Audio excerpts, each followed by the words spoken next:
Tervitada suhteliselt värsket doktorikraadiga teadurit Andres Rõigast. Ja enne kui ma talle sõna annan, paar sõna meile tehniliselt, et katsume hoida mikrofonid väljas, pildiga on nii, nagu soovite. Ja me salvestame selle vestluse ja paneme samale kodulehele üles lingi esimesel võimalusel, võib-olla täna, võib-olla homme, ja paneme sinna ka selle ettekande, mis täna tuleb. Ja nii palju siis, et oleme kokku leppinud, et loengu ajal tulevad võib-olla paar pausi, kus siis lektor ütleb, et kas on küsimusi. Küsimusi saate kirjutada chatti või tõstke kätt. Kuna tehniliselt Andres Rõigas ei näe neid küsimusi, siis ma loen nad ette, nii et olge ka julged siis kätt tõstma, kui midagi on. Aga ma arvan, et seal lõpus, päris lõpus me saame terve selle teema ulatuses siis neid küsimusi arutada ja tekitada diskussiooni, nii palju, kui meil siis ette antud seda aega täna on. Aga ma lõpetan siit omalt poolt selle sissejuhatava slaidi, nii, ja annan võimaluse nüüd lektoril enda slaid panna üles. Vaatame, kas meil kõik hakkab tööle ja palun, sõna on siis Andres Rõigasel. Ja seda teemat, vabandust, et kuna ma sain aru, et teema on ka natukene ümber sõnastatud, siis ma ei hakanudki siin väga keelt väänama, et seda välja tuua, et kõik siis neid tagapõhjasid ja kõiki neid saab siis seletada. Nii et head kuulamist ja palun. Tervist, ma proovin nüüd uuesti selle asja nüüd niimoodi tööle saada, et ta nüüd töötaks mulle. Nii. Ja nüüd ma küsin üle, kas... Tööversiooni näen. Nii, ma vajutan uuesti. Nii, kas nüüd töötab? Nüüd on kõik hästi. Väga suurepärane. Tervist, minu nimi on Andres Rõigas. Nagu ettekande juhataja ütles, et värskelt doktorikraadi kaitsnud inimene, töötan Viljandi Kultuuriakadeemias ameti poolest teadur ja Maaülikoolis siiani ametiga poolest peaspetsialist ja et natukene asja veel segasemaks ajada, siis oma doktoritöö kaitsisime novembrikuus Tartu Ülikooli Geograafia Instituudis, mille õppe 3 etappi olen ma nüüd varasematel aastatel läbinud. Ja panin siia esimesele slaidile ka siis oma doktoritöö pealkirja, mis natuke erineb tänasest ettekandest. Ma proovin tänases ettekandes vast ehk natuke nagu tulemusi üldistada, tuua välja ka mõned sellised üldisemad võib-olla kogu maa piirkondi puudutavad turunduslikud küsimused ja ehk neid ka siis laiendada, et tekitada võib-olla vähe rohkem antud valdkonnas arutelu. Muidu nagu selline doktoritöö tulemust ettekandmine võib kujuneda liiga kitsaks ja mitte võib-olla nii huvipakkuvaks. Nii, aga nüüd ei liigu slaidid. Nii, hetkel ei liigu. Nii, nüüd liikus. Nii palju siis ikkagi doktoritööst räägin, et kogu töö põhi tugines 3 üsna värskelt avaldatud teadusartiklile, milles esimeses me vaatlesime siis kohalike omavalitsuste gruppidele põhinevat turundustegevust erinevates Eesti omavalitsustes, kus on sellega tegeletud või on juhuslikult kokku puututud. Teine on sarnane, pigem nagu sissevaade erinevatesse uustekkelisse ehk tahtlikesse kogukondadesse Eesti maapiirkondades. Ja 3. artikkel oli väga huvitav sissepõige sellistele pärandkogukondadele erinevates Eesti paikades, kes oma tegevuse ja arengu olid pühendanud just sellisele pärandile või tumedale pärandile, mis nende kodukohas on.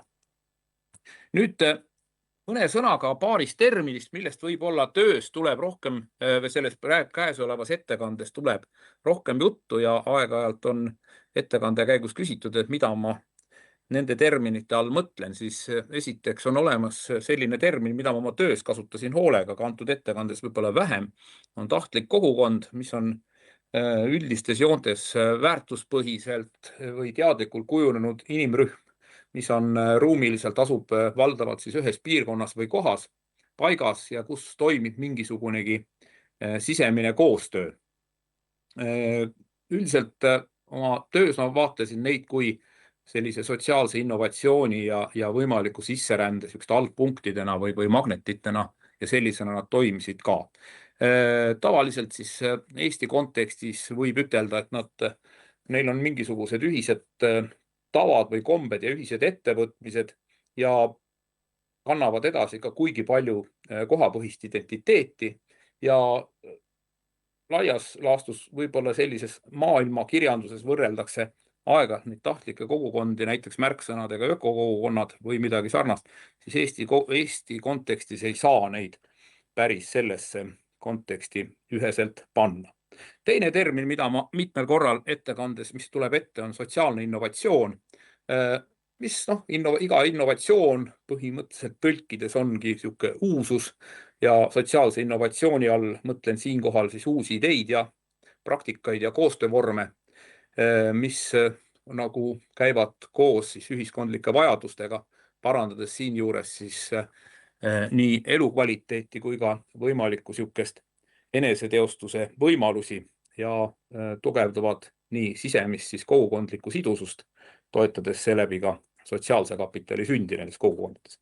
Tavaliselt ei ole nad seotud ainuüksi nagu tehnoloogilised või majandused uuendused, kuigi ka need on seal teatud elemendid, vaid siis on olemas sisemised sotsiaalsed suhted, institutsioonid ja muidugi siis läbi nende sotsiaalse innovatsiooni siis võimestatakse nii traditsioonilisi kui ka neid võimalikke tahtlikke kogukondi. Tavaliselt võib ka kirjeldada sotsiaalse innovatsiooni käigus, et on sageli siis alt üles suunatud protsess, millega nagu paljudes kogukondades tulebki siis tegeleda, millest ka käesolevas ettekandes juttu tuleb.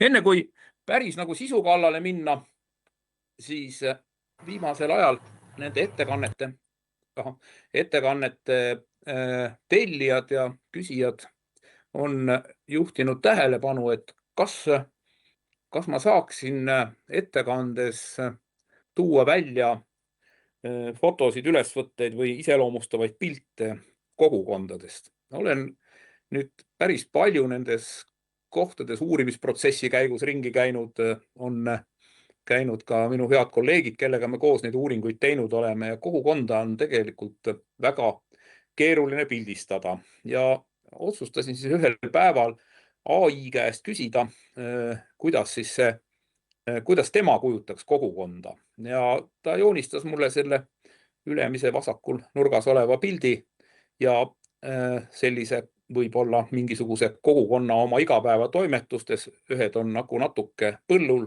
osa inimesi istub ümber laua ja kuna Eesti kliimas on liiga sageli räägitakse ja näidatakse meile ilupilte sellest, kuidas meil on tore siin suvel ja kevadel ja võib-olla natuke ka sügisel, aga väga harva nagu joonistatakse mingisuguseid siukseid reklaampilte välja talveperioodil, kui ei ole tegemist võib-olla talispordialadega, siis AI tabas ära peaaegu minu küsimuse mõttelõnga ja ütles, et võin ka kujundada kogukonna talveperioodiks ja siis ta tegi täpselt samasuguse pildi, kusjuures inimesed on samamoodi põllul. Ainuke erinevus on see, et keegi on ümber pööranud laua ääres oleva jalgratta ja kolmandana pakkus ta välja, et joonistab tänase kogukonna pildi, millegipärast ei olnud seal ühtegi inimest, vaid mõned majad on renoveeritud ja siis ma otsustasin, et jätan pildinurga tühjaks, et igaüks, kes mind kuulab, võiks siis mõtelda, kuidas ta ise mõtestab kogukonna niisugust visuaalset vaatenurka. Kui nüüd rääkida sellest peateemast, et miks see teema on oluline, siis ütlen kohe alguses ära, et regionaalpoliitilised küsimused ja regionaalpoliitilised probleemistik on minu jaoks olnud üsna määrava tähendusega juba aastakümneid ja olen oma uuringutes ja tähelepanekutes tähele pannud, et traditsiooniline regionaalpoliitika ei ole oma meetmetega ja oma tegevustega ja oma strateegiatega kuigi kaugele jõudnud. Kõigepealt on kohe kindel see, et traditsiooniline regionaalpoliitika ei ole siiani suutnud mitte kuidagi vähendada ruumilist ebavõrdsust. Ja traditsioonilise regionaalpoliitika all ma mõtlen siin ühte sihukest märksõna, mida pidevalt tuuakse välja kui konkurentsivõime, siis teiseks jätkub kahanemine ja vananemine ja muidugi ka koos sellega kaasnevate teenuste siis kadumine või teenuste tagasitõmbamine, mis nõrgestavad maapiirkondi.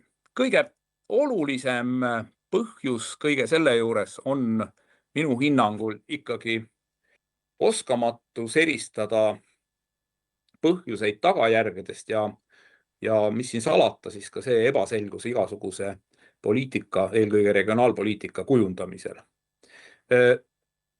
Et mitte nüüd niimoodi kohe väga suurte sammudega edasi minna, siis pakkusin siinkohal välja, et ühed sellised kohalikud võimalused ehk aitavad teatud määral siis seda teema olulisust üleval hoida ja ka võib-olla liikuda mingisugustele lahendustele lähemale, et lahendused võivad peituda kohalikes algatustes ja eelkõige siis nagu väga sellisel kohalikul tasemel ja konteksti arvestataval poliitikal.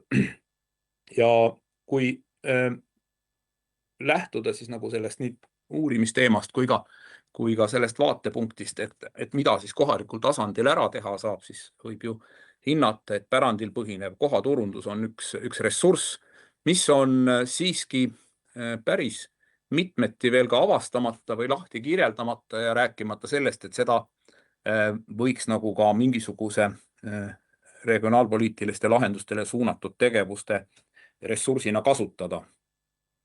Ja nii võivad ollagi, et kogukonna ja pärandi algatused võivad täita seda tühimikku, kuhu siis traditsiooniline regionaalpoliitika, nagu me teda täna tunneme, tegelikkuses ei ulatu. Ma tõin välja ka mõned uuringu motiivid.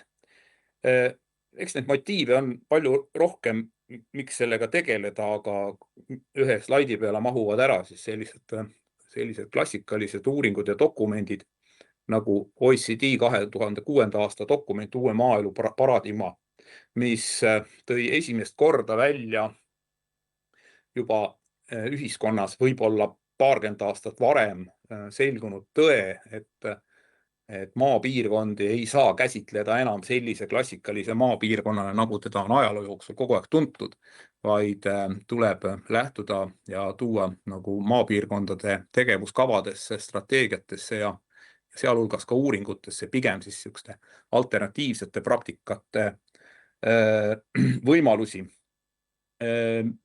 Kui nüüd sellest dokumendist lähtuda mõne punktiga, siis üks oluline on kirjeldada siinkohal või vajadus on teadvustada siinkohal, et maaelu sellisel klassikalisel kujul nagu reaalselt hakkas võib-olla muutuma niimoodi 30, 40, võib-olla 50 aastat tagasi, kui pigem nagu põllumajanduslikud tegevusalad hakkasid väga kiiresti vähenema ja maapiirkondi hakati nimetama ka juba sellisteks tarbimisühiskonna osadeks, et ta ei ole ainult tootmisühiskond. Kui siis 7 aastat tagasi ühed teadlased, kelle 2 hiinlast ja 1 rootslane kirjeldasid siis maapiirkondi läbi selle, et miks mõned maapiirkonnad ja külad taandarenevad ja teised paraku mitte ja pigem arenevad ja tõestasid ära siis sotsiaalse kapitali, sisemise ühtekuuluvuse, välise sidususe tasakaalu kogukonna või kohalikul tasandil ja selle olulisuse.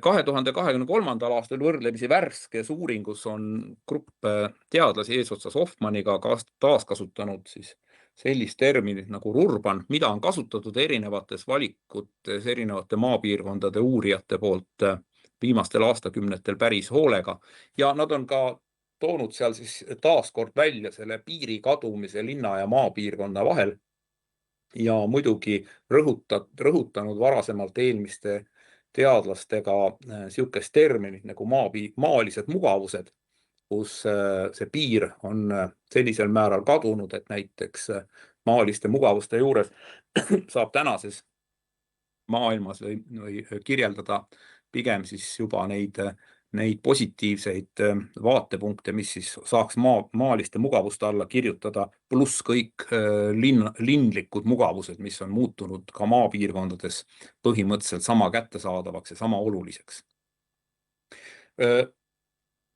Mitmed teadlased, tõin välja siin Burkhard Kriiseli on kirjeldanud maapiirkondade kuvandi tajumist ja nemad on ka juba kirjeldanud siis sihukest kesksemat turundust erinevates Euroopa riikides, kusjuures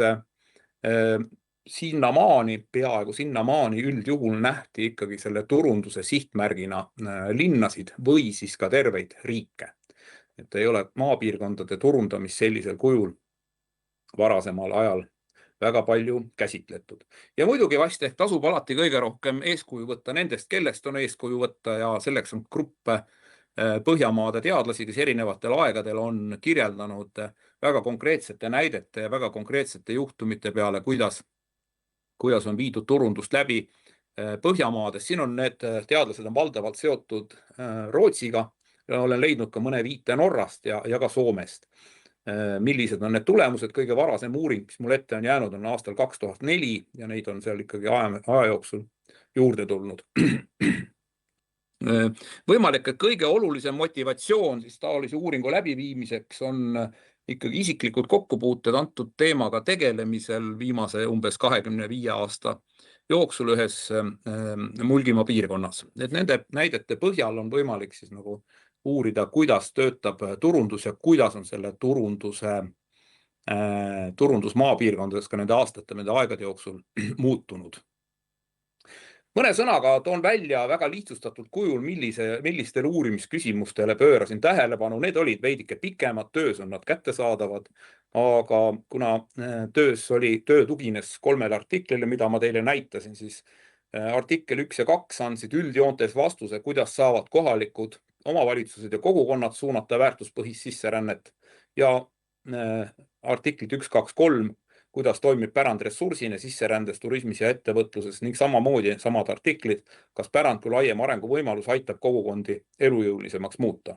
Jah, need küsimused olid tõenäoliselt on palju spetsiifilisemad, aga siin on niisugusel lihtsamal kujul välja toodud, mis aitab neist ka võib-olla edasises kontekstis vähe rohkem aru saada. Ja nüüd ma küsiksingi esimest korra vahele, kas on mingisuguseid küsimusi, kui on tekkinud? Ma ei näe ühtegi küsimust. Chatis ei ole ka tekkinud ühtegi küsimust. Mul endal küll oleks üks küsimus, aga ma arvan, et isegi võib-olla jätame selle lõpupoole, et me võime täitsa vabalt edasi minna. Selge, suur tänu. Sellepärast, et niisugune sissejuhatav osa sai läbi ja mõtlesin, et tekib mingisuguseid, jäi midagi märkimata. Edasi minnes tahaksin ma rääkida siis kõigepealt taas minna küsimuse regionaalpoliitilise raamistiku juurde, mida ma eelnevalt ka mainisin. Ja olen toonud siis selles valguses välja, et regionaalpoliitika põhiküsimus, regionaalpoliitika kõigepealt kui üks tõenäoliselt enam räägitud struktuuripoliitikaid üldse, kui me võib-olla siin mõned väidavad, et ka sotsiaalpoliitika on struktuuripoliitika osa, siis regionaalpoliitika põhiküsimus üldjuhul on suunatud piirkondade vahelistele erinevuste vähenemisele ja ehk see põhiküsimus on, kas ja kuidas tasandada või vähendada piirkondade vahelisi erinevusi. Ja tavaliselt siis on sellised tegevused või meetmed, mis on suunatud siis vähemalt tinglikult suunatud võrdsete siis võimaluste loomiseks. On need võimalused siis majanduslikud, on taristu arendamine, töökohtade loomine, hoida konkurentsitaset piirkondade vahelise võrdsuse ja konkurentsivõime stabiliseerimiseks. Samas kasutatakse ka selles kontekstis sõnastust nagu ääremaastumine, mis iseenesest minu hinnangul ei ole eriti hea termin, aga kui me niisuguses eestimaises kultuuriruumis räägime eesti keeles, siis ei ole võib-olla mõistlik kasutada täna sõna, mida paljud ikka teadlased ka kasutavad, on perifeeria või perifeeriseerumine, siis ääremaaluse põhiküsimuses on diskursuse põhiküsimusena saab veidike erinevalt tuua välja küsimuse, kas poliitika suudab tasakaalustada keskuste ja äärealade arengut ja kas poliitikal on üldse olemas selleks mingisugused võimalused, mingisugused meetmed, kuidas seda tasakaalu sisse viia. Siin kontekstis tuleb ära mainida, et keskus-ääremaa suhe ei ole üksnes siis niisugune ressursside liikumine või isegi tugimeetmete liikumine arenenumatest piirkondadest äärealade poole, keskuskohtadest äärealade poole, vaid pigem on seal ka väga oluline selline mainekujunduslik kontekst, kuidas me neid äärealasid või neid ääremaastunud alasid näeme ja kas nende mainega me saame midagi teha, kas me saame luua nendele mingit tähendust. Ja ääremaastumise juures ka tavaline siis niisugune praktika on see, et keskus üldiselt teebki mingisugused mängureeglid valmis, siis ääremaad saavad neid kasutada, aga ääremaadel on võimalus luua siis nagu uusi tõlgendusi ja praktikaid siis nende reeglite igakülgseks kohandamiseks sellisena, et see võib anda mingisuguse võimaluse siis kas tasakaalustada või siis nende langusprotsesside peatamiseks. Et põhiprobleemina võib ju välja tuua, juba ka eelnevalt mainisin ära, et regionaalpoliitiliste meetmete ja tegelikkuse vaheline lõhe, et tavaliselt need riiklikud või valitsuse poolt sisse viidud, kuidas see sõnastus kõige parem on, kuidas ise tunnete, ja omavalitsuse strateegiad on tavaliselt üsnagi üldised. Omavalitsused omad võib-olla natuke vähem, oleneb see, kuidas kogukonnad või mingisugused asukohad ennast on suutnud nagu sinna strateegiatesse sisse rääkida. Nad ei ole sageli, eriti riiklikud, ei ole sageli väga kohaspetsiifilised ja sageli jäävadki sellised tegelikud vajadused tabamata või kättesaamatuks ja väga raske on ka selliseid, isegi sellises väikeses riigis nagu Eesti, neid vastavalt piirkonna või mingisuguse kogukonna või koha vajadustele vormida. Ja oluline on ka üks tõdemus, mida mitmel pool tuleb ikka mainida, sest turundus on omavalitsustes tavaliselt välja toodud vägagi deklaratiivsena, kuigi peaaegu kõik maaomavalitsused ju tunnistavad ja seda on ka aeg-ajalt siin ja seal ju näha, eriti valimiste ajal ja nii edasi, et meil on tarvis juurde uusi elanikke ja nii edasi. Aga turunduse osas ollakse ikkagi niisuguses deklaratiivses olukorras, teda ei osata kasutada iga kord strateegilise tööriistana ja võib-olla võib ka siin välja tuua, et see võib ka osutuda omavalitsuse tasandilt piisavalt keeruliseks ülesandeks, see ei ole niisugune ametkondlik tegevus. Et siin see avaldumise vormides võib ju hinnata, et poliitikatsükkel on ikkagi aeglane, samal ajal on ikkagi need kogukonna algatused võivad olla teinekord juhuslikud, ootamatud ja vahel ka kiired.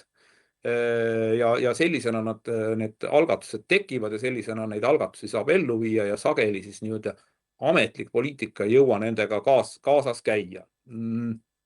Muidugi võib ka ütelda, et kas seda iga kord on kohe tarvis, pigem on see, et võib-olla peaks olema mingisugused ette nähtud või ette kirjeldatud mustrid selleks olemas. Ehk siis kogukondade algatused siis võivad täita lünki, kuid poliitilist tunnustust ja tuge ja juba siis nagu nende nii-öelda sisserände toetamiseks ja selle püsima jäämiseks läheb kindlasti tarvis ja sellest tuleb ka tagapoolgu juttu. Kuigi ma ütlesin, et doktoritööl väga palju ei peata, siis ma toon välja selle Eesti kaardi, kus me siis kõige rohkem oma uuringute käigus käisime, milles siis minu töö lõpuks kokku vormus, et nagu te näete, valdav osa on ikkagi Kagu-Eesti ja siis pärandiga seotud paigad. Ja siin on terve rida kohti välja toodud ja siis ka loomulikult nendega seotud omavalitsused said läbi käidud, mis olid nagu aluseks siis esimese artikli vormistumisele. Kui nüüd hakata rääkima sisserände võimalikkusest ja sisserände algusest, siis sai kirjutatud lahti kaks eraldi tulpa, et üks on võrgustik, mida võib ka pidada rändekanaliks ja teine on siis valikute motiiv ja teatud määral need kattuvad, need nähtused ja need terminid kattuvad. Kui võrgustike osas on ehk siis üks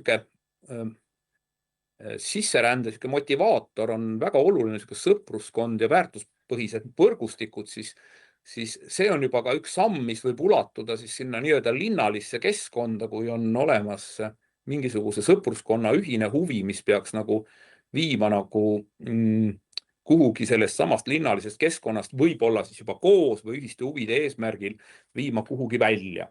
Et ma olen jätnud selle valikute motiivi viimase sõnana eneseteostus, aga see eneseteostuse tegur tuleb siin nagu mitme niisuguse termini juures on ta nagu üsna määrav. Teiseks siis niisugune oluline märksõna on info kättesaadavus, mis on meie uuringute käigus nagu selgunud päris mitmel korral, et paljudel juhtudel oli nagu tegelikku niisugust päris seda kohta, kuhu minna ja asuda eneseteostusega tegelema, ütleme jälle toome eneseteostus, et ega see info tihtilugu sattus kätte juhuslikult või on seda infot iga kord saada. Ja siin mängis olulist rolli ikkagi juba kas siis varasemad kontaktid mingisuguse kohaga ja nüüd varasemate kontaktide juures on vast ehk oluline ära märkida selline tõdemus, et kui inimeste käest nagu küsida ja seda mitte ainult nende konkreetse tööuuringute käigus, vaid ka ise olen sellega kokku puutunud, et miks siis see koht, miks siis siia, siis paljudel juhtudel on ikkagi see määrav roll ikkagi see ka juba võib-olla esivanemate kaudu või mingi põlvkondade vanune kontakt. Ja see kontakt ei ole tihtilugu isegi mitte siis nagu mingisuguse konkreetse koha või võtame siis nagu selle kohaks, võib-olla võtaks mõõduks kihelkonnapõhine, vaid näiteks nende sama Kagu-Eesti kogukondade ja sisserändajate näol oli pigem ikkagi see märksõna, mida mitmel pool välja toodi, oli Kagu-Eesti kui nagu päris või sihuke ajalooline või õige Eesti, et pigem on nagu see esivanemad on sellest kultuurist või sellest kohast nagu pärit ja mingil määral on siis see nagu see vajadus liikuda tagasi. Ja siis see võrgustik on siis ikkagi üldiselt räägime siis ka Eesti-sisesest elustiili rändest ja need motiivid on siis nad ju natuke kattuvad ja nad on selle eelneva tulbaga seotud, et kindlasti on oluline siis sama maastikud ja nagu maapiirkondade kohta öeldakse rahu ja vaikus või siis pärand ja rahu ja ruum ja sealhulgas siis ka mingil tasandil siis tulevad need teenused, mis seal kohapeal on. Teiseks siis muidugi kas või alapunktina pärandile, aga ikkagi eraldi pärandist välja tuua ikkagi sobiv kinnisvara ja arhitektuur ja selle sobivus. Loomulikult siis kogukondlik identiteet ja kuuluvus ja oma uuringutes tabasime ka mõne korra ära selle, kuidas mingisugune identiteedi või rahvakultuuri küsimus nagu prooviti või üritati või katsuti taaselustada selle käigus. Ja muidugi kõiki seda ületab alati siis nagu eneseteostus. Ja kui me nüüd räägime siin, see joonis siin kõrval tähendab siis ikkagi üldjuhul seda, et paljudel juhtudel ikkagi see sõpruskond, kes nagu liigub maale või ka see üksikisik, kes üldjuhul siis otsib oma kohta maal, siis paljudel juhtudel on see ikkagi kas suuremal või vähemal määral ajendatud sellel samal traditsioonilisel arhitektuuril ja maastikul põhineva hoone või koha taastamisel, mis on üks oluline märksõna ka säästva arengu rajas ja see säästev areng tuli ka mitmel pool välja. Kui me siin seda kolmikut kokku panema, et siis sisseränne maale läbi pärandi annab võimaluse ka säästva arengu praktiliseks või säästva käitumise praktiliseks siukseks rakendamiseks. Nüüd võib siis kui toon ühe peatüki sisse, kus kogukond kui kiirem ja täpsem arenguvedur, et kui tavaliselt räägitakse meie regionaalpoliitilises kontekstis siis teenuste hoidmisele ja mis on omavalitsuse üks põhiline sõnum ja konkurentsivõimeline, siis on kõik regionaalpoliitilised meetmed on konkurentsivõimele suunatud. Kui sageli vaadatakse nende protsesside käigus mööda väärtustest ja väärtuspõhisusest, mis saab olla siis nende sisse võimalikum piirkonna reklaami ja tutvustuse osas üks kandvamaid jõude ja tavaliselt, kui nüüd praktilistest kogemustest rääkida, siis see sama väärtus või see koht või see koha vaim või see naabruskond ongi üks esmaseid otsuse otsuse kandjaid, et kui inimene hakkab mingit kohta vaatama, siis esmaselt vaadatakse ikkagi väga konkreetselt juba seda sama vana maja või maastikku või seda küla või mis iganes.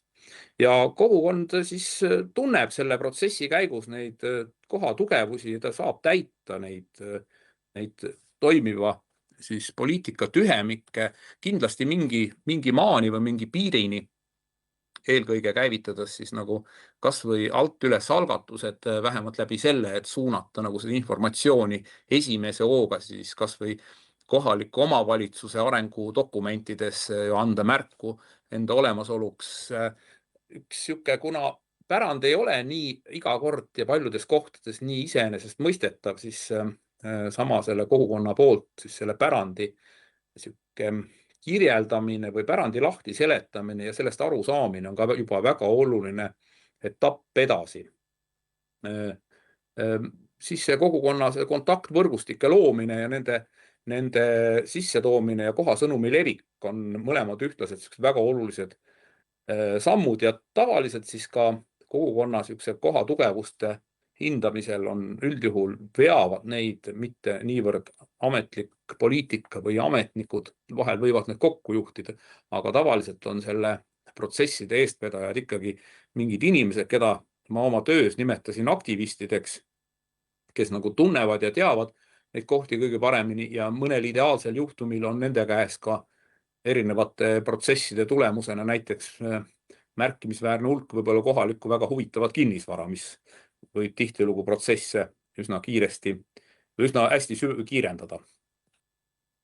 Oma töö käigus kirjeldasime lahtise pärandi kui arenguressurssi, pärandiku arenguressurssi, et milliste punktide kaudu ta saab olla siis see lahti kirjeldatud võimalus mingisuguseks piirkonna arenguks ja leidsin, et neid võimalusi on olemas umbes 5, et vast ehk kõige olulisem ongi pärandi mõtestamisel ja pärandist aru saamisel, et seesama pärand, seesama maastik koos hoonetega näiteks, mis on nagu pigem materiaalne pärand või siis vaimne kultuuripärand, mis on seal koha peal nagu olemas, et ta loob nagu identiteedi ja kuuluvustunde. Ta on osa kohalikust kultuurist, maastikud ja see eriti välja kujunenud traditsiooniline talumaastik tugevdab sellist kogukonna ja piirkonna omavahelist sidusust. Tõenäoliselt, kui see mingisugune sidusus ja mingisugune kohalik kultuur on olemas, siis annab ka võimaluse juba siis nagu tulla järgmise punkti juurde ehk et pärand saaks olla sellisel kujul ka sisserände või koha turunduse siis siukse tõmbenumber, mis on osa esteetilisest elukeskkonnast ja kõigest sinna juurde kuuluvast, mis motiveerib väärtuspõhist rännet. Pärand on väga paljudel juhtudel ikkagi päris hea majandus- ja ettevõtlusvõimalus. Nende oma uuringute käigus me avastasime, tuvastasime erinevaid ettevõtlusvorme, osad seotud võib-olla traditsioonilisematega nagu käsitöö näiteks, aga näiteks ka ehituspärandi taastamine, mis andis päris mitmel pool koos sisserändajatega, sai mitmel pool päris hoolega hoogu. Artikkel 3 me kirjeldasime ka kultuuri ja elamusturismi võimalusi ja kogukonna sisest sidusust läbi selle, mis väga hästi välja tuli. Ja muidugi ka tihtilugu ikkagi needsamad ettevõtlusvõimalused, mis on seotud hoopis igasuguste innovatiivsemate lahendustega, mis ei vali oma tegutsemiskohaks, ei pea toimima mitte linnaruumis, vaid saavad toimida ka maapiirkondades ja seal saab olla ka samamoodi kõike seda, mis on seotud nii ehituspärandiga kui ka võib-olla mingitest kohalikest toorainest tehtavate toodetega seotuna. Siis on pärand kui kogukondliku arengu mootor, olles seotud eelnevate küsimustega, et igasugused taastatavad hooned, aga ka väga oluline siin juures on nende hoonete kasutus, mis mõnikord ei pruugi olla ju eluhooned, vaid pigem kasutuses mingisuguse sama kogukonna huvides. Need annavad pärandile uue funktsiooni ja eesmärgi. ja muidugi pärandturunduses, mainekujunduses ja see võib olla isegi üks samm edasi juba, et kui on nagu midagi piirkonnas toimunud, kõige näiteks kas on nende 4 erineva punkti taustal, siis on seda ka võimalik ära kasutada näiteks kohaliku eripära autentsust ja olemasolevate praktikate väljatoomiseks ja sellest eristuva identiteedi kirjeldamiseks. Kirjeldasin, panin selle sama sarnase ühe mudeli, tegin 2 niisugust kumulatiivse kausaalsuse mudelit töö käigus, et üks on siis niisugune lihtsustatud mudel võib-olla sellest, et kuidas kohapõline areng suurendab pärandi väärtust, mis toetab omakorda identiteeti ja see identiteet aktiveerib kogukonna. Siin võib nüüd olla seda, et aeg-ajalt võib ju vaielda, kas identiteet aktiveerib kogukonna ja siis asub see identiteet hoopis pärandit toetama. Aga see on see arutelu koht ja siis läbi selliste tegevuste on võimalik siis luua niisugust kohapõhist arengut ja selline ratas võib siis nagu olla põhimõtteliselt ju igavese käiguga, et luuakse niisugust pärandi väärtust, luues ka seda pärandit, mida me ise iga päev nendes kohtades loome. Nii, kas nüüd vahepeal võiksin küsida, kas on küsimusi? Küsimusi tekkinud ei ole ja kuna see jutt läheb nii huvitavalt edasi, siis äkki tulevad, ma ise ka praegust ei küsi, et äkki tulevad vastused või muudavad seda küsimuse olemust juba järgmised slaidid, nii et ma arvan, et lähme edasi. Aitäh! Lähme edasi. Suur tänu!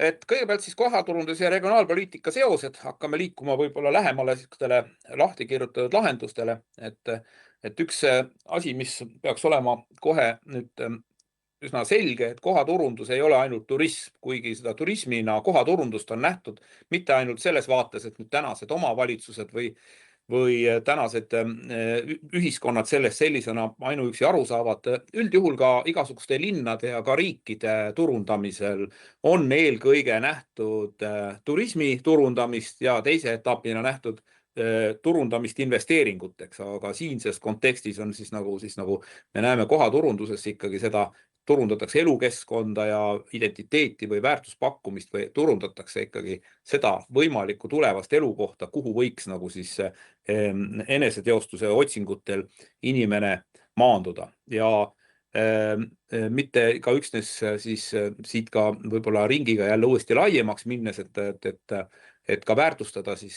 selle juures päris palju siis seda olemasolevat püsielandikonda ehk seda traditsioonilist kogukonda, kes seal toimetab, elab läbi selle siis ka võimalikke uusi tulijaid, aga ka väga oluline just, et seal on siis see juba jõuame sinna maale välja, et seal on ka üks võimalus siis turundada ka seda sama pärandiga seotud või ka pärandist tulenevat ettevõtluskeskkonda või tegevus välja. Ja kui lähtuda siis artiklitest 3 ja siis tagapoolt minna siis artiklite 1 ja 2 juurde, siis saab väita, et turism on osa mainekujundusest ja see võib kujundada ka läbi selle, et ta kujundab elukeskkonda, elukvaliteeti, see saab olla regionaalpoliitikas üsna võtmetähtsusega, mis mõnikord siis turismikeskkonnana annab nagu valikuvabaduse, valikuõiguse valida seda kohta ka elukeskkonnana. Siia võib juurde remargi korras tuua Austraalias ja Inglismaal läbi viidud uuringud, kus hinnati maale sisse rändamise ühe huvitava põhjusena toodi mitmel korral välja, et üldjuhul valitakse see koht, mida ollakse varem kas siis kuidagi eraviisiliselt või turistina külastanud, et on avastatud seal mingisugused võimalused või mingisugused meeldivuse tegurid, mis on nagu loonud inimesele võimaluse ja vajaduse, et ta tahaks nagu mingil eluetapil jõuda sinna kohta elama. Ei saa seda kinnitada praegu väga Eesti kohta, sellepärast et üldiselt erinevalt paljudest maailma rahvastest valib eestlane oma koduelus mõni kord. Ta ei ole nagu väga tihedalt ja vaheta oma elukohta. Et tavaliselt ka, kui me räägime nüüd nende inimeste ja sageli nooremate inimeste väljarändest või liikumisest linnast maale, siis tõenäoliselt on kogu see otsus tehtud ikkagi ülejäänud eluks, et seal ei ole nagu eriliselt sihukest muutusi selles valikus tõenäoliselt väga tihti ette ei tule, koha valikus, elukoha valikus. Ja identiteet siis nagu me jõuame sinnamaale välja, et identiteet koos elukeskkonnaga ongi üks osa siis piirkonna konkurentsivõimest ja see, kui see sama artikkel 3, mis oli turismile pühendatud, siis see identiteet teatud nähtuste osas võib ka tekkida niisuguse märksa lühema aja jooksul, kui võib-olla rääkida pikast või ajaloolisest või niisugusest kultuurikeskkonnast tulenenud identiteedist. Eelkõige meie uuringutes oli nii-öelda tumepärand ehk metsavendade punkrid, mis nagu olid tekitanud nendes kohtades üsna uue identiteedi, sellega seotud identiteedi või piirkonna tugevuse. Teise punktina regionaalpoliitika ja kohaturunduse seostest ikkagi kohalike omavalitsuste strateegiate ja kogukondade algatuse sidumine. Et nagu öeldud, siis algatused, kogukondlikud algatused võivad jõuda üldiselt mingisugust sisuliste tulemustena siis pigem kui ametlik ja aeglase tsükliga poliitika. See on esimeses, teises artiklis tuli see välja ja tihtilugu jäi omavalitsustel teatud protsessidele, tagajärgedele, tihtilugu positiivsetele loomulikult, positiivsetele tagajärgedele reageerida ja ei saa ütelda, et omavalitsused nüüd sellega hakkama ei saaks, aga võib-olla võiks olla mingisugune kas või ühe tänase omavalitsuse territooriumil olemas kas või ühtemoodi mingisugused lähenemised. Selles juures nagu on oluline teada jätkuvalt, et kogukonnad loovad ja hoiavad neid väärtusi, et see nagu püsib paigal, ja need väärtused püsivad ja tekivad selles konkreetses kohas. Ja oleks siis siin nüüd oluline välja tuua selle punkt 2 juures, et kohalik omavalitsus, aga eelkõige riik peaksid olema ikkagi need, kes suudavad pakkuda toetavat raamistikku. Ja see raamistik võiks olla selline, mis mitte kuidagi ei pärsi, vaid pigem nagu toetaks või tõukaks tagant seda altpoolt tulevat initsiatiivi. Ma olen kirjeldanud siin juures nii isikukeskset kui ka kogukondlikku initsiatiivi ja miks ma seda nii kirjeldasin, see tuleb paari slaidi pärast. Ja kolmas siis märksõna selle juures on, et ta saab olla siis üks regionaalpoliitika instrumente, et omavalitsused kasutavad turundust pigem projekti ja reaktsiooni põhiselt, mitte strateegilise instrumendina, aga kui nad juba sellega mingil määral suudavad tegutseda, siis on see samm nagu esimesest 2 sammust juba edasi. Kohaturundust saaks nagu võtta aluseks igasuguste nende sisserändele suunatud regionaalpoliitilistele meetmetele. Ta saab olla strateegiline tööriist kui niisugune väärtuspõhise sisserände suunaja, just eelkõige väärtuspõhi, kui kogukonnad on oma puha väärtuse selgeks teinud ja oskavad seda välja käia. Kindlasti vajavad nad tuge selles osas. Siis ettevõtlusega seonduvate küsimuste osas, kas või räägime maapiirkondade ettevõtlusest, siis üks võimalustest, üks takistajateks on juba see, et maapiirkondade ettevõtlusel on märksa keerulisem tegeleda laenu küsimustega. Kuigi võib-olla toetavaid meetmeid on rohkem, millega kaasneb laenu küsimused, siis saab kujundada siis selle kuidas pärandipõhist identiteeti, mingisuguse paiga või koha pärandipõhist identiteeti. Ja siis ka selline kohaliku omavalitsuse jaoks võib-olla oluline küsimus, mida omavalitsused ka väga edukalt välja reklaamivad, on ikkagi igasuguste teenuste säilitamine. Et see teenuste keskkond, räägime kooliharidusest, siis see on juba selle sisserändaja jaoks, juba kui ta tuleb, siis on üks samm selle teenuse säilimiseks juba olemas.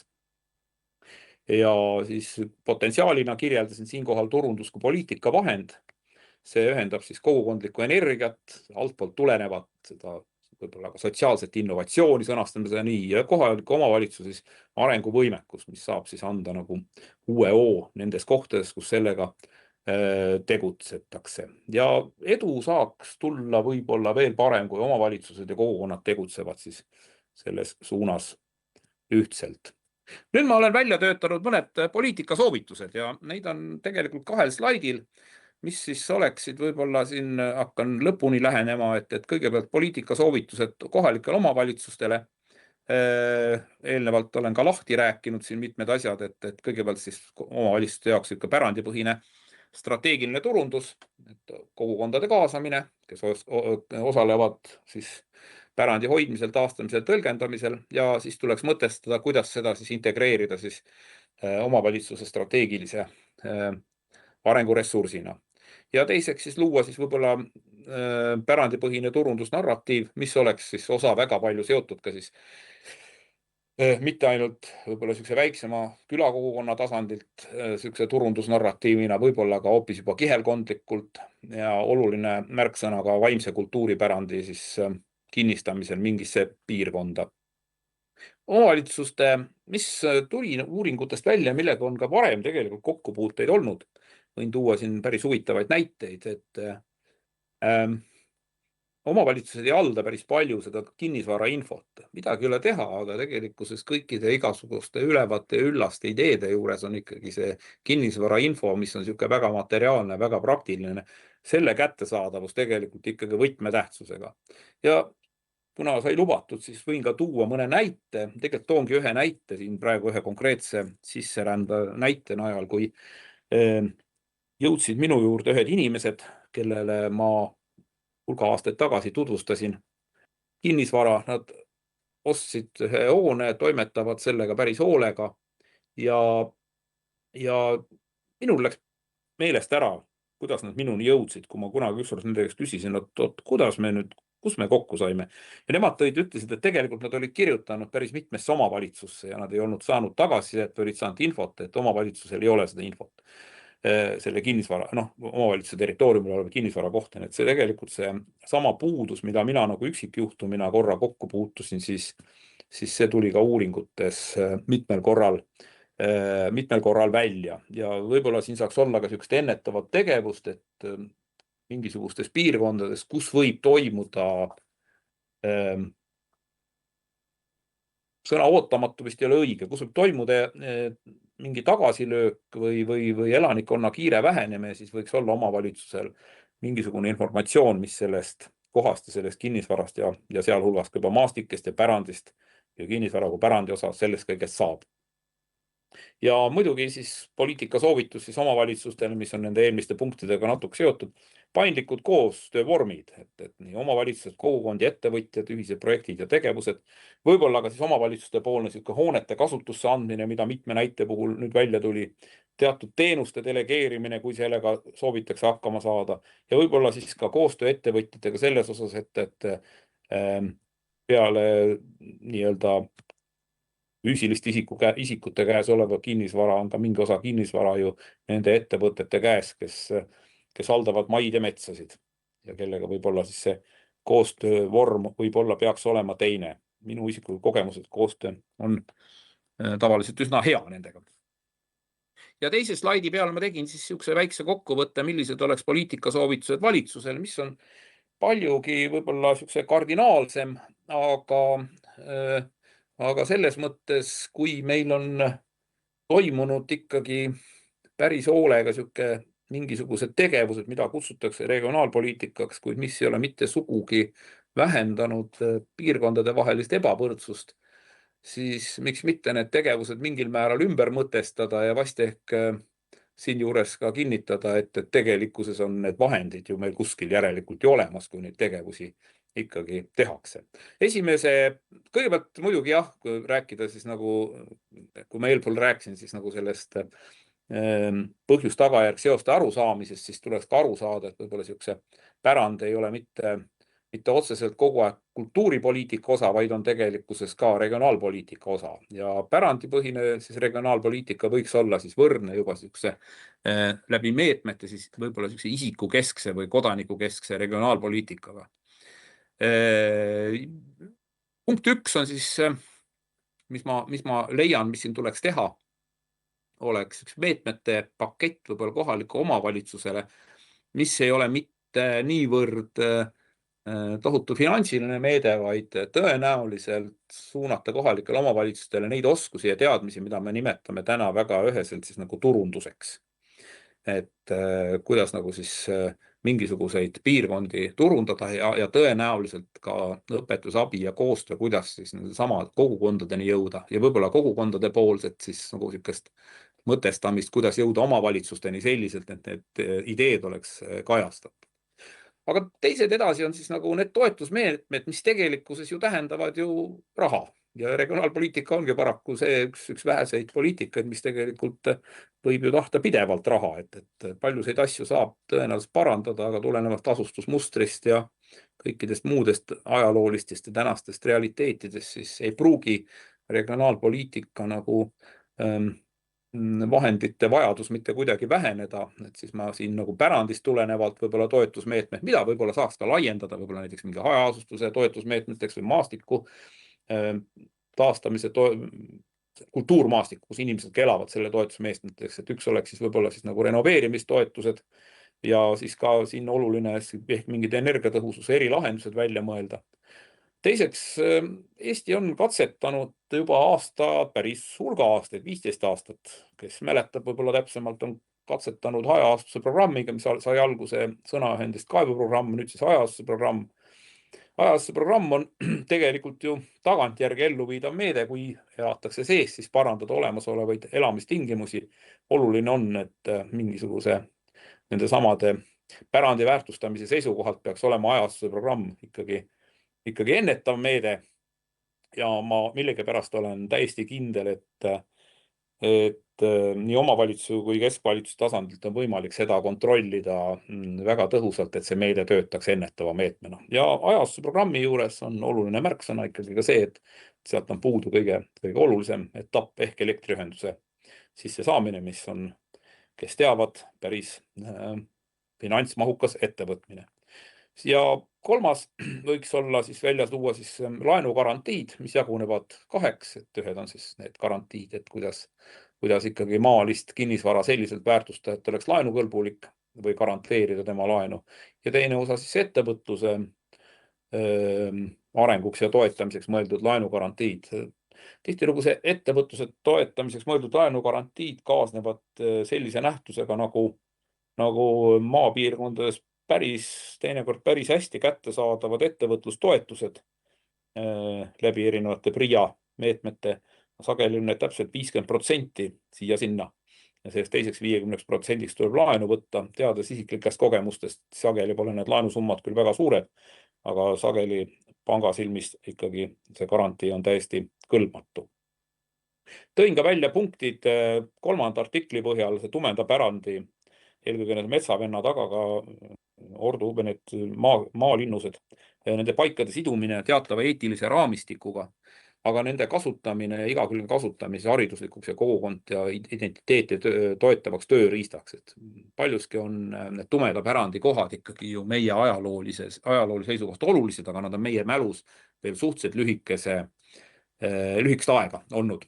Või meie teada on suhteliselt lühikest aega olnud ja võib-olla ei osata paljudes kohtades võib-olla seisukohta võtta, kuidas neid käsitleda.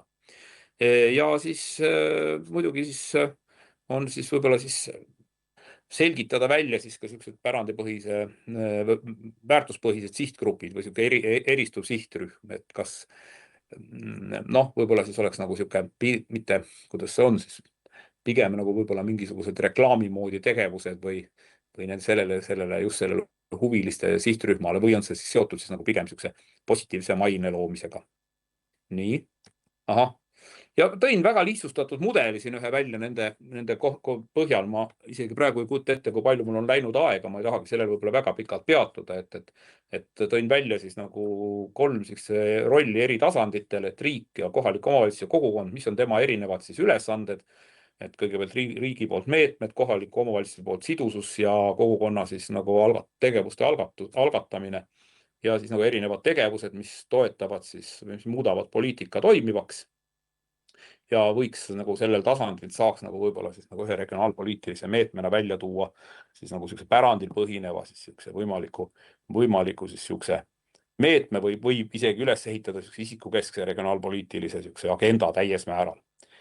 Nii, ja mul oli kokkuvõttava slaidi juures, ma mõtlesin, et paari sõnaga mainin ära siis ka nende tahtlike kogukondade, kui neist algul oli juttu, siis ka lõpus võiks teha selle, kui nemad kui üks läbi vaadatud regionaalarengu tööriist, mis on nagu toimivad siis teataval määral siis sotsiaalse innovatsiooni pioneeridena, eestvedajatena, et seal nagu taastatakse hooneid ja luuakse uusi teenuseid. Selle pealt on näha, et protsess nagu käib ja väga oluline on siin, et igasugune taastamine on osa säästvast arengust, mille poole meie ühiskond nagu üha rohkem nagu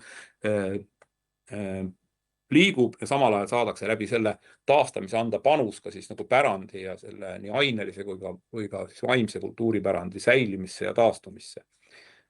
Teiseks nad aitavad taaselustada maastikke ja pärandit, mida siis nagu omavalitsusega riik eraldiseisvana ei suuda ja see saab olla üks äärealade reklaamisõnum. Ja vahel on siis nagu kogukonna, kui tuleb mingi grupiviisiline ränne maale, siis võivad tulla lahendused korraga, aga võivad esile kerkida ka probleemid ja probleemid saab siduda ikkagi sõnaühendiga vale sihtrühm. Seda on vahel juhtunud, aga otseselt kogukondlikul rändel veel mitte vist. Nii, ja pärandit ei saa pidada siis nagu ainult minevik, saab olla regionaalpoliitika tööriist.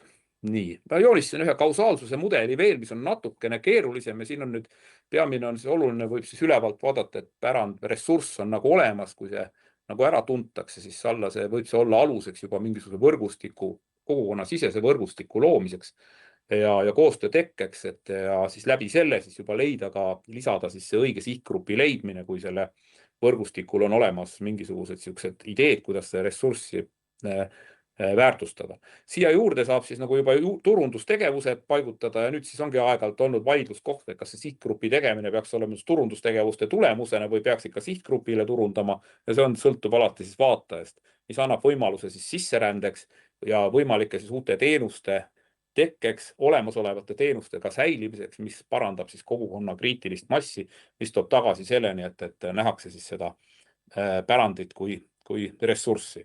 Siin on mõned allikad ja ütlen alati siis juurde selliselt, et tegelikult on neis küsimustes tarvis arutelu, sest tundub, et regionaalpoliitika arutelud on päevakorras üksnes valimiste ajal ja siis on põhiküsimus on see, et ega põhjus-tagajärg seostest väga palju ei räägita. Viimase slaidi peal pilt, mul oli siin enda tehtud fotod kõik ja need võib-olla ei olegi nii olulised ise tehtud. Viimase slaidi peal on üks väga huvitav pilt, see on minu enda valdusesse kuuluv üks saun, mis täiesti juhusliku külaskäigu käigus pääses nagu põhjalikumast ümberehitamisest, mille otsas on kuur ja ma näitasin seda Viljandi pärandehituse tudengitele ja nende õppejõududele, et ütlesin, võtan kuuri maha ja teen sauna korda ja mehed haarasid kahe käega peast ja ütlesid, kas sa hull oled. See on tõenäoliselt Mandri-Eestis üks väheseid säilinud saunrehesid. Kui ma pilti tegin, ilmus nurka teadmata kust koera kutsikas, keda ma pole enne ega pärast näinud. Suur tänu teile! Nii, väga suur tänu. Me saame selle ettekande vist nüüd praegust kõrvale panna, siis näeme ka nägusid. Siia on tekkinud ka küsimusi ja aja kohta on nüüd ka niimoodi, et meil on kenasti tund läinud. Aga meil on pool tundi veel ja kindlasti neid küsimusi paistab, et tuleb. Mul on endal ka, aga ma hakkan siit ette lugema, et Anne Põder ja Taavi Tamberg on siia kirjutanud. Kas te tahate häälega esitada või kas nüüd te näete lugeda ka, Andres, neid küsimusi, kui te chatti võtate? Et siis te võib-olla saate ise lugeda ja kohe hakata vastama ja ma võtan siis ennast siia ka järjekorda, et käe tõstjaid ma praegust ei näe, aga võtame siis siit chatist need küsimused. Esimene küsimus on Anne Põderi poolt, et kuivõrd te nägite oma uurimistöös konflikte uussisserändajate, nende poolt pärandile uue funktsiooni andmise vahel, kogukonna liikmete arusaamade vahel sellest pärandist. Siin oli nüüd mõnes kogukonnas kui otse vastata, mõnes kogukonnas oli lugu selline, et mingisugustest, võib-olla isegi natuke uuspärandiga seotud võib-olla küsimustes oli uute tulijate ja vanade tulijate vahel konflikte olnud. Ma olen iga kord, seda küsimust on peaaegu, sarnast küsimust on mu käest peaaegu iga kord ka küsitud ja ma olen alati pidanud esimese lausena hoopis ütlema, et me väga konflikte ei uurinud, aga konfliktid tulid võimalikud konfliktid ja vastuolud teinekord tulid jutuks. Nüüd nendes tahtlikes kogukondades, keda me külastasime, me ei näinud niivõrd tugevaid konflikte nende traditsioonilise kogukonna ja uute tulijate vahel. Me nägime mõnel pool konflikti omavalitsusega, millest on ka ajakirjanduses mõned korrad mõnes kohas kirjutatud. Ja me nägime, ka kirjeldasime, me ei kirjeldanud seda, me kohtusime ka ühes kohas, kus oli konflikt ka natuke kogukonnas sees. Aga need praeguseks nagu tänaseks hetkeks, või ütleme nii, töö on üsna värskelt valminud, möödunud aasta kirjutatud tööna, siis minu arust, minu andmetel need konfliktid ei olnud sellised, nad oleksid mõjunud nii kohalikule kogukonnale kui ka omavalitsusele või kogukonnale endale, kas sellele tahtlikule kogukonnale endale väga fataalselt. Ma ei tea, kas ma vastasin nüüd ära?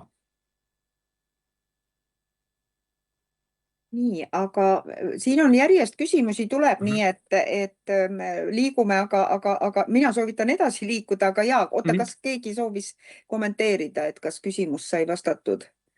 Ma arvan, et nii, näete. Jah, tänan, suur tänu sellest. See on jah natuke keeruline, et ta mingit nõuet siin mikrofoniga. Okay. Aga aitäh. Suur tänu küsimast. Järgmise küsimusena natuke keeruline sõnastada, püüan. Kas omavalitsus riiklik valimistsükkel ei sega strateegiat stabiilsus selles rollijaotuse kontekstis? Või mida teha, et valimistsükkel ei segaks kogukondade tööd kohaloome turunduse kontekstis strateegiliselt? Mina ütlen kohe ära, et segab.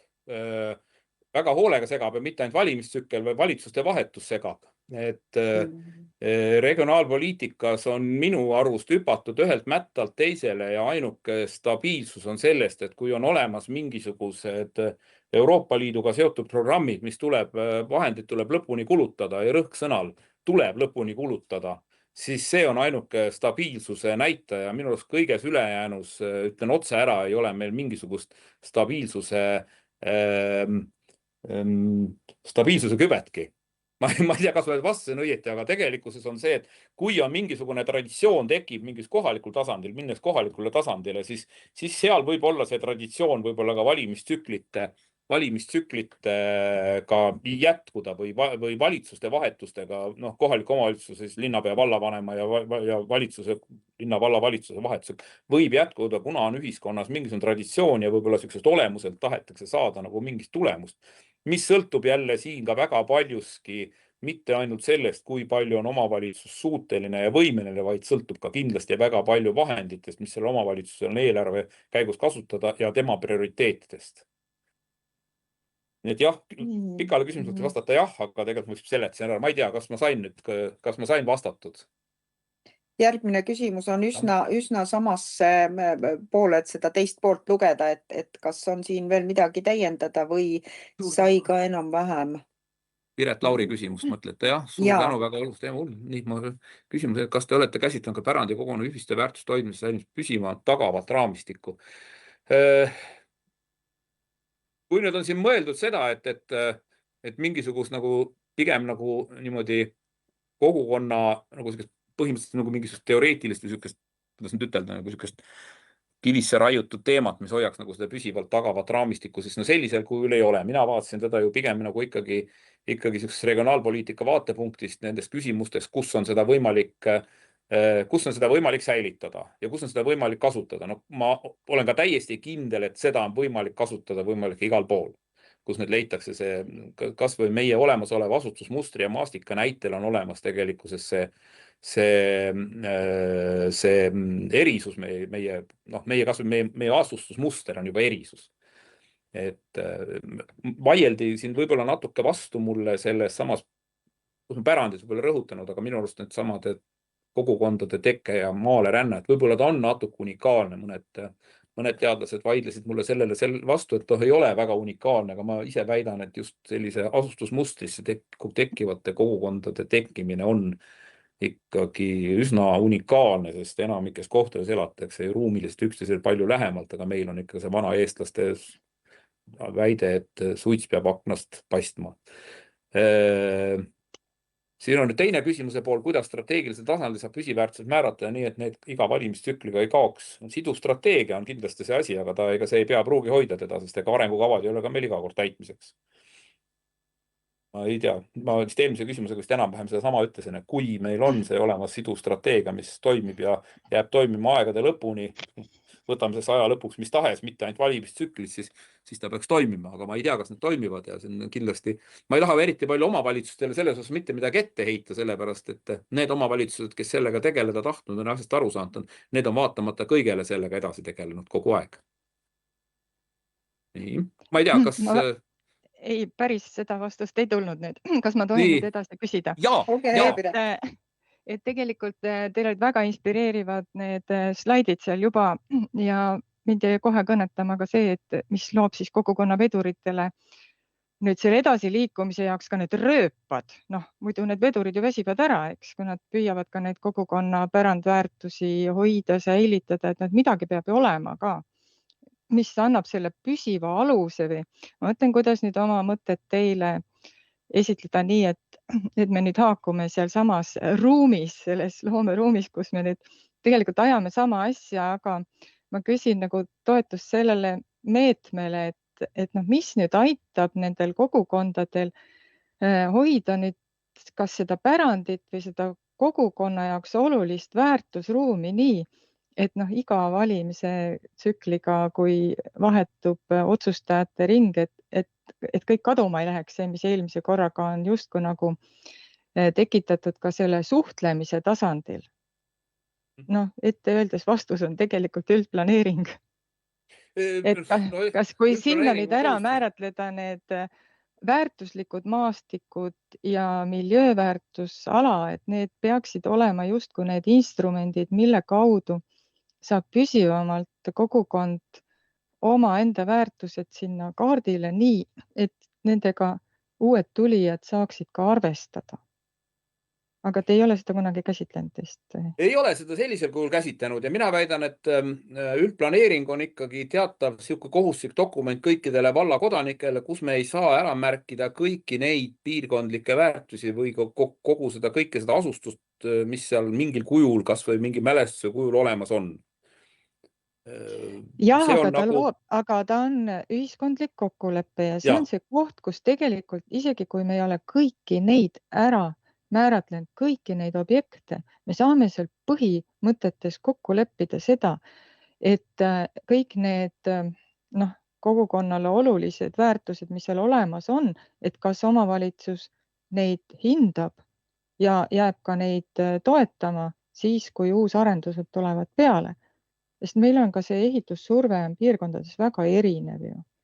Ja mõnes piirkonnas on kogukonnal kohutavalt raske kaitsta oma elukeskkonda selle eest, mis sinna peale tahab nendest tahab üle sõita ja meil on isegi hajaasustusmustrid mõnes kohas väga raske hoida. Selles suhtes, isegi kui teil on see asustusmuster kusagil nii-öelda väärtusena ka ära nimetatud või kirjeldatud, meil oleks ka sellest abi, sest me ei suuda isegi siin kokkuleppele jõuda, mis asi see asustusmuster on ja kas kogukonnal on õigus oma asustusmustrit hoida ja natukenegi vastu seista sellele, kui lihtsalt nagu jõuga antakse välja lubasid millegi arendamiseks nii, et ta lõhub seda kohalike asustusmustrit. Nojah, siin saab seda alati, et kas ja mis nähtus see on, mis lõhub, sest sellepärast, et kõige lihtsamad ja juba sellised mitmekümneaastased asustusmustri ja võib-olla traditsioonilise külamaastiku lõhkumised on toimunud meil Tallinna ümber või võib-olla ma ei teagi teiste linnadega väga, aga tegelikult see protsess on toimunud seal suhteliselt kiiresti ja olgem ausad, ümberpöördumatult. Aga muidugi, kui nüüd ära kirjeldada, millist maastikku me soovime, milliste pärandit me soovime säilitada, siis ma julgen siin võib-olla natuke nagu arvata, et pigem saaks olla võib-olla päris ikkagi pigem sõnaline osa, mitte planeeringu kaardile kantud osa.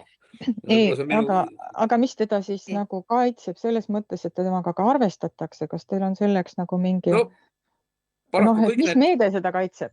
Paraku kõik need piirkonnad, mida mina ise olen uurinud ja need kohad, milles ma ka ise täna füüsiliselt tegutsen, kuna ma tegelen sellega ka praktiliselt, siis ma pean tunnistama, et mul on väga raske praegu tuvastada kohta, mis vajaks sellest uuringulast tegutsemist, mis vajaks nagu kaitset, pigem on nagu vastupidi, et see kaitse on nagu see, mis läheb nagu pigem nagu kaovad need maastikud.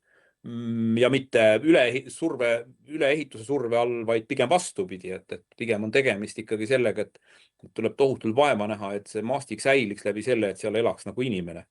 Ma ei ole selle peale sellisel kujul mõtelnud, et nende maastike kadumisel üleehitamise protsessi käigus. Nagu te nägite kaardi pealt, siis minul paraku üks ainuke koht oli Tallinna lähedal, see oli seotud selle 3. artikli turismiuuringutega. Ülejäänud kohad on ikkagi need, millel on nagu see hääbumisoht märksa suurem kui see, et neid kunagi keegi mingil kujul kas täis ehitaks ja asustusele mingit survet annaks. Ei tea, siin tundub, et võib-olla Eesti on selles suhtes väga erinevas seisus, et võib-olla siis, kuigi meil on kõik välja arvatud Tallinn ja Tartu on kahanevateks piirkondadeks defineeritud, siis ikkagi mida lähemal nendele Tallinnale ja Tartule, seda suurem on see surve, et ka need hajaasustuskülad, mis on liiga lähedal siis Tallinnale, Harjumaale, et seal kipub see hajaasustus muutuma nagu linnakoopiaks. Ja ongi, aga võib-olla tuleb meil leppida selle variandiga, et meil mõnes kohas kaob hajaasustus ära, sest ega see, mis sinna asemele ehitatakse, ei ole hajaasustus, vaid see on linna laiumine maale, eeslinn. Ja, aga vot seesama, mis väärtused te tõite välja, et kuidas seal koha peal on võimalik kui tulevad inimesed maale, noored inimesed väga heade ideedega ja soovivad siis seda pärandkultuuri edasi edendada, sellest oma ettevõtluse alustalad luua, siis neil sageli on väga oluline see, et kui palju neil selleks on ruumi. Aitäh, Piret, et anname teistele ka natukene aega, et katsume selle teema või selle ühe küsija kokku tõmmata, et võtame selle kokku. Ja teine ettepanek on mul ka, et kui keegi hakkab vestlema, siis on olemas ka selle videopilt, et saab ka näoga tulla ekraanile. Aga palun, et tõmbame selle teema ja siis lähme paar küsimust me jõuame veel võtta siis siia lauale. Ja. Ma vaatan, et järgmine küsimus on väga huvitav. Ja. Ole just teie uurimisteema, kui äkki puutusite kokku siserände teema käsitlemisega, kas COVID-aegne sisseränne maapiirkonnas suurendas ka püsivamat muutusi maakogukondade arengus. See on väga põnev teema, natuke olen kokku puutunud. Sellepärast, et üks asi, mis nagu isiklikult nagu näha oli see, et COVID-i ajal 13. märts aasta 2020 eriolukorra väljakuulutamisel täitusid maal asuvad suvekodud inimestega. Aga üks asi, mida ma olen nagu hiljem nagu mõtelnud sellest hetkest peale muutuseks väga oluline maapiirkondade, minu jaoks maapiirkondade turundamise teema, et ma seda kogukondade uuringust sellega väga kokku ei puutunud, aga isiklikult olen selles mõttes kokku puutunud, et peale seda aastat hakkas ära kaduma suvekodude otsimine ja tekkis ikkagi see ring inimesi, kes otsisid maale elamist ja ainuüksi, et ma iseenda praktikas ei ole suvekodude otsimisega enam väga ammu kokku puutunud, sellest ajast peale vähemalt. Aga kas ta püsivamaid muutusi tõi, ma mõtlen, mõned inimesed vist jäid maale ja siin saangi rõhutada teie poolt välja toodud sõnustest, et pole ju teie uurimisteema, et nendes kogukondades, mida me uurisime, sellega kokku ei puutunud, seal olid pigem tegemist ikkagi inimesed, kes seal juba elasid. Et see on pigem isikliku kogemuse põhjal võin öelda, et mingisugused mõned inimesed jäid maale, aga tegelikult päris paljud ikkagi on tagasi läinud. Või ma ei mäleta, et keegi oleks väga tõsiselt nüüd ütelnud, et ta tuleb siia päriseks elama, kuigi vist paar aastat ikkagi toimetati ja mõned on ehitanud uue maja ka ja elavad sees aga ma ei tea, kas võib-olla see oleks ka mitte tänu COVID-ile, vaid vaatamata COVID-ile oleks võinud see juhtuda. Ma ei tea seda. Aga seda on uuritud maailmas hoolega. Aha, et Eve, kas tahad midagi juurde küsida või oli piisav vastus praegust? Ma ise kibelen ka küsima mõnda asja ja sellele viimasele võib-olla juurde öelda, et võib-olla neid COVID-i järgseid mõjusid me näeme veel pika vinnaga, sellepärast ühe asja tõi ta kindlasti, see oli kodus töötamise võimalus. Ja kodus õppimise võimalused ja võib-olla see võib ulatuda ju ka 5 kuni 10 aasta taha, et vot ühel päeval ma tean, et ma saan sealt maapiirkonnast oma asju aetud, aga lähema 5, ma ei tea, võib-olla ka 10 aasta jooksul sinna päris kolimine, ma pean enne selleks näiteks raha koguma, et seal korralikult remonti teha või ja kõik need seosed. et kahtlemata huvitav teema.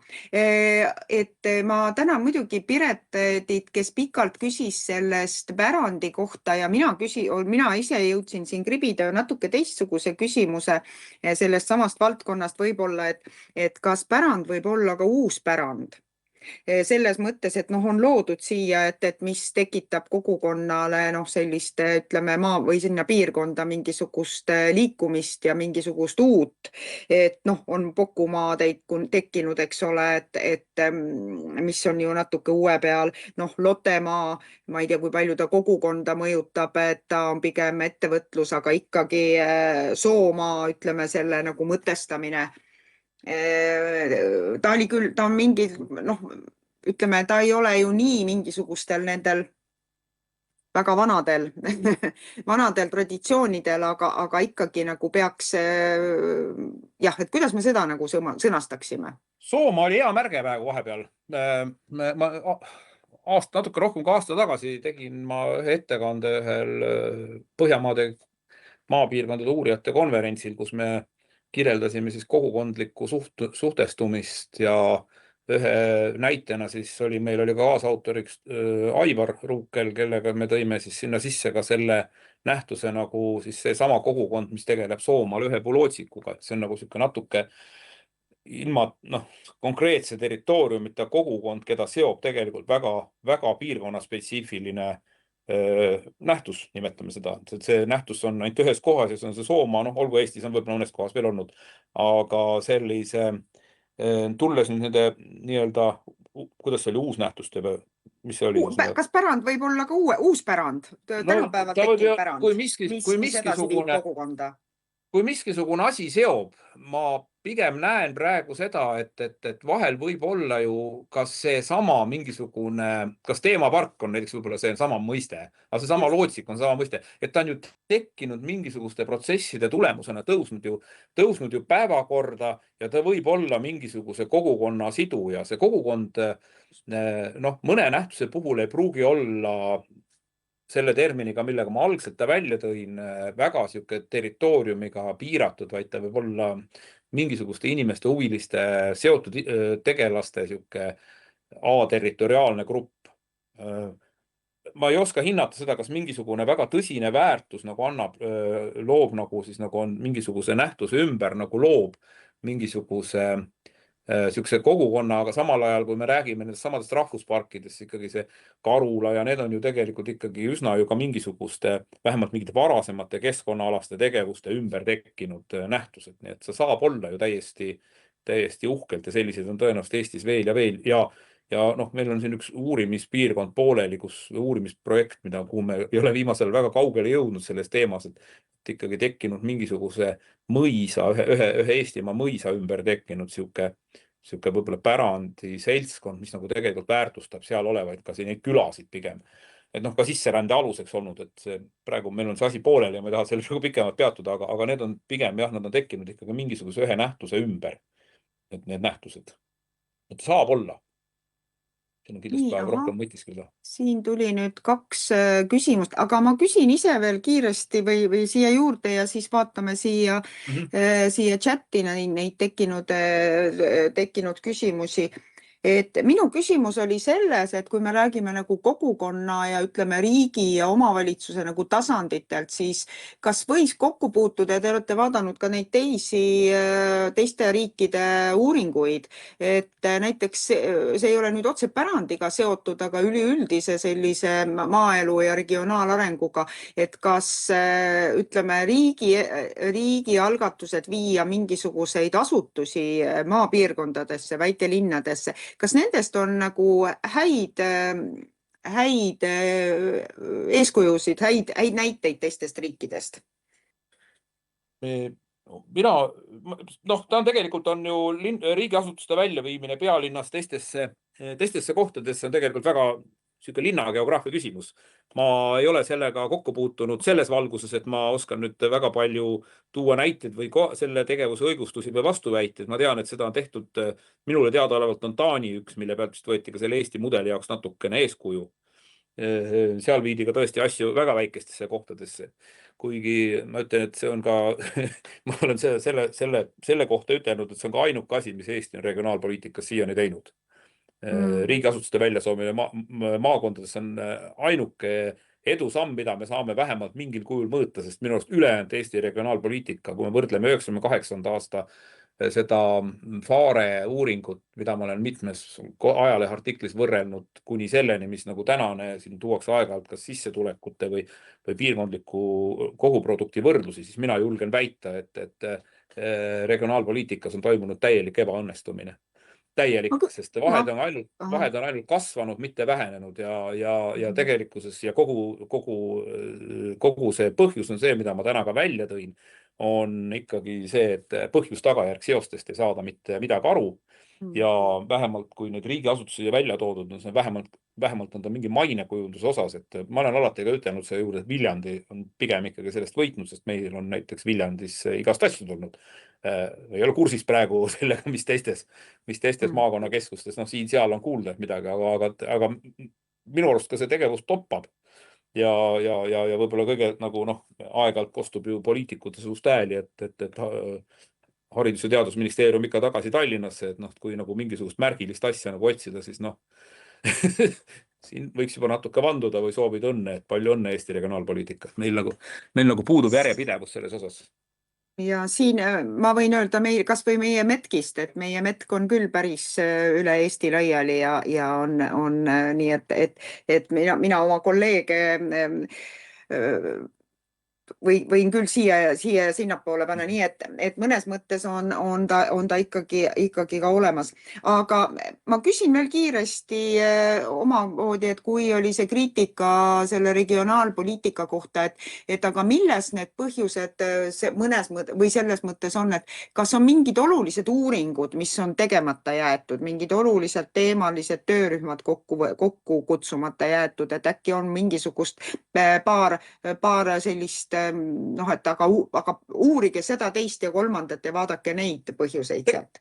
Mina ütlen, üks põhjus tagajärg vale või on segamini aetud, on see, et tegelikult ei ole isegi siin uurida midagi, see on retoorika ja statistika. Et Eesti regionaalpoliitiline sõnum ja siis räägitakse sõnumit nagu viime siis selliste põhjusteni, öeldakse, et noored või rahvastiku väljaränne ja piirkondade vananemine ja tavaliselt ei ole nagu mitte kunagi nagu kuskil lahti seletatud seda, et nagu kes see siis nagu välja rändab, et tegelikkuses on ju väljaränne noored inimesed lõpetavad mingil ajal mingisuguse taseme kooli ja liiguvad sellest piirkonnast edasi. Kui nüüd on see isegi, kui sellel noorel on ta 15-aastane või 19-aastane, oleneb, kus maalt ta juba ära läheb, tal võib olla isegi algselt isegi väga idealistlik ettekujutus sellest, et 25 saan ja tulen tagasi. Siis tegelikult reaalses elus see ju ei saa olla niimoodi või ei tule niimoodi välja, sellepärast et kõigepealt õpitakse, siis tekib esimene töökoht, siis tekib juba karjäärivõimalus mõnikord, võib-olla õppimise ajal juba, siis tekib, ütleme otse ära, tekib pruut ja peigmes ja kõik muud asjad ja see asi kunagi ei täitu. Aga me ei lähtu mitte kunagi sellest, meil tambitakse regionaalpoliitilistes nagu igasugustes paradigmades, elanike arv väheneb. Tegelikult ei ole kuskil seda, et elanikud lähevad ära, perekond istub kohvrit otsas ja hakkame rongi peale minema. Sellist asja ei ole olemas, aga nagu kuidagi ei saada sellest aru. Teine asi on ka võib-olla siis see, et ainuüksi need teenused, mida omavalitsused reklaamivad, ütlevad, meil on. Tegelikult teenused on igal pool. Seda nagu ei saada aru, et tegelikult peab olema mingisugune muu nagu nähtus ja see võiks võib-olla omavalitsuste või ma ei tea, kelle välja mõelda, võib-olla kogukondade, kes tegelikult on väga tublid, välja mõelda, mis asi see on see meie piirkonna, siis see tugevus, see, et meil on siin põhikool või gümnaasium või lasteaed või raamatukogu. No see on igal pool. Vaatamata kõigele me räägime iga aasta, kuidas kooli kinni pannakse, tegelikult on kogu Eesti ikkagi veel kaetud haridusvõrgustikuga, ei ole haridus nagu 2-3 kohas Eestis. Nii et nagu need eeldused, millest meie poliitikad nagu tehakse, on valed ja siis jõuamegi sinna konkurentsivõimelise piirkondade vahelise konkurentsivõimeni ja kõikide sihukeste asjadeni, mis tegelikult nagu lõppkokkuvõttes ainult piirkonnade vahelist ebavõrdsust ainult suurendanud, et ma ei näe küll, et mingisuguseid tulemusi oleks, aga nagu seda nagu välja ei loeta. Kui aastal 98 oli, ma võin eksida, võis olla see Valga maakonna ja Tallinna sissetulekute vahe oli 25%, siis nüüd viimane mingi kuu aega tagasi tuli välja, oli üle 30%. Nii et vahed on ainult kasvanud, järelikult on midagi kuskil valesti tehtud. Nii, ma juhin tähelepanu, eks ole, et 2 küsimust on seal, aga ma ütlen ka viimase küsimuse juba ette ära, et püüame enam-vähem ajas püsida, et võib-olla tahaks lõpus veel paari niisugust nii uurijana kui ka isiklikult tegev omavalitsuse ja maavalitsuse ja maapiirkonna kogemuste pealt, et mida me võiks teha näiteks maal elamise päeva ja avatud talude päevaga, aga vaatame enne neid 2 küsimust, et Taavi ja Meelis Mõttus saaksid ka veel vastuse oma küsimustele. Nii, ma ei tea, kas härra Bamberg loeb ise ette selle küsimuse, see on nii pikk, et äkki ma saan kuidagi või ühendada, et võtame ainult viimase osa, et kas ja mida saaks kogukonnad teha siis selleks, et need noored inimesed ikka tahaks seda pärandkultuuri säilitada? Jah, vaat aitäh, see on väga hea küsimus. Nagu ma oma töös välja tõin ja ma olen ka seda nagu ka mujal näinud, et tegelikkuses tänane maale tulija ongi tavaliselt nooremapoolsem ja hea haridusega inimene. See, kes nagu seda edasi viib, et tõenäoliselt need kogukonnad, kes nagu minu vaatepunktist lähtudes sellega peaksid tegelema, sest tõenäoliselt on nad sellega päris hästi hakkama saanud. Ma ei oska nüüd sellest uurimisalast väljapoole rohkem ütelda, et see piirkondlik kohalik turundus võib olla nüüd see üks teema, mis nagu siis saab igaühel olla erinev, et kuidas nagu siis nagu neid kohti ja neid paiku köita, aga siiani on üsna tulemuslik olnud just sellisete nooremate inimeste peal. Olles ise siin ilmas nüüd elanud ära 55 aastat, pean ütlema, et tegelikult see noorus läheb nagu sahin mööda, et tegelikult ega see põlvkondade vahetumine ei ole nüüd ülikiire protsess ja tegelikkuses näen ära ka selle juba, et ka need, kes on tulnud näiteks minu siia kanti 20-25 aastat tagasi, hakkavad ka juba vanaks jääma ja vaat sealt hakkab see küsimus, peaks teie küsimuse juurde tagasi proovima pöörduda, kuidas nagu siis nüüd hakata vahetama, et üks mingi ring on ära käinud võib-olla isegi juba. Ma ei tea, kas ma vastasin õieti, aga vastasin ära küsimuse, aga ma lihtsalt praegu improviseerisin oma enda olemasolevate teadete pealt, info pealt. Nii, aga liigume edasi, ma vaatan Meelis natuke Mõttus. kella. Jah, palun. Meelis Mõttus on küsinud, kas täheldasite, kuidas pärsib põllumajandusettevõtete struktuurimuutuspärandit. Kohtusin 20 inimesed, kes projekteerib 10 000 lüpsivarimi, õnneks Leetu mitte.